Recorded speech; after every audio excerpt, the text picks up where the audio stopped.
आक्रामक हो रही जंग के बीच ईरान ने अचानक भारत को थैंक यू कहा है। ईरान ने आखिरकार मान लिया है कि भारत की वजह से उसके कई सैनिकों की जान बच गई है और समय रहते ही अगर भारत की बात पहले भी मान ली जाती तो ईरान के कई और सैनिकों की जान बचाई जा सकती थी। इस खबर ने भारत विरोधी एजेंडा चला रहे लोगों के गाल पर जबरदस्त तमाचा मारा है। कई मुस्लिम देशों के होश भी उड़ गए हैं। दरअसल भारत ने ईरान के एक जंगी जहाज IRIS लवान को अमेरिकी हमले से बचा लिया है। हिंद महासागर में फंसे IRIS लवान को भारत ने कोच्चि पोर्ट में अपनी सुरक्षा में रखा हुआ है।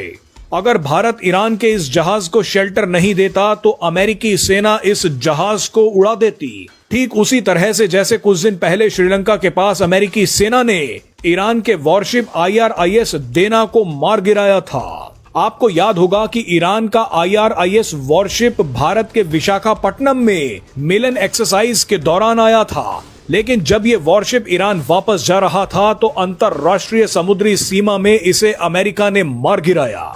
आप ये जानकर हैरान हो जाएंगे कि भारत ने तो IRIS देना वॉरशिप को भी कहा था कि ऐसी स्थिति में ईरान जाना खतरे से खाली नहीं है, आप हमारे यहाँ पर मेहमान बनकर रह सकते हैं। लेकिन ईरानी वॉरशिप IRIS देना का क्रू नहीं माना, वो ईरान की तरफ वापस निकल गया। लेकिन उसके बाद जो हुआ वो सब जानते हैं। बहरहाल भारत ने ईरान के एक जहाज को तो बचा लिया और दूसरे जहाज को बचाने की कोशिश की थी। इसी को देखते हुए अब ईरान ने भारत पर एक बहुत बड़ा बयान दे दिया है।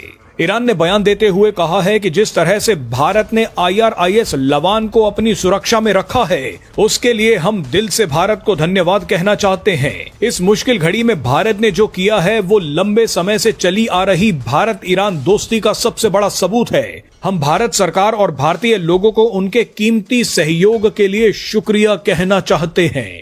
बताइए, ईरान तो भारत को धन्यवाद कह रहा है, लेकिन ईरान के कंधे पर बंदूक रखकर कुछ मुस्लिम देश भारत को बदनाम करने की कोशिश कर रहे हैं। वैसे इन भारत विरोधी लोगों के साथ कुछ भारतीय लोग भी मिल चुके हैं।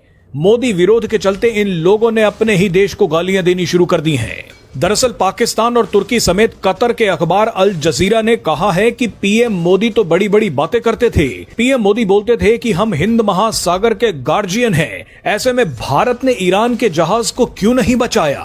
अल जजीरा जैसा सवाल भारत के कुछ लोग ही पीएम मोदी से पूछ रहे हैं, लेकिन इन लोगों को पता नहीं है कि भारत ने उस जहाज को बचाने की कितनी कोशिश की थी। हैरानी की बात देखिए कि अल जजीरा उसी कतर का अखबार है जिस कतर पर ईरान ड्रोन से धमाके कर रहा है, लेकिन भारत को बदनाम करने के लिए अल जजीरा अखबार ईरान के जहाज को बचाने की बातें कर रहा है।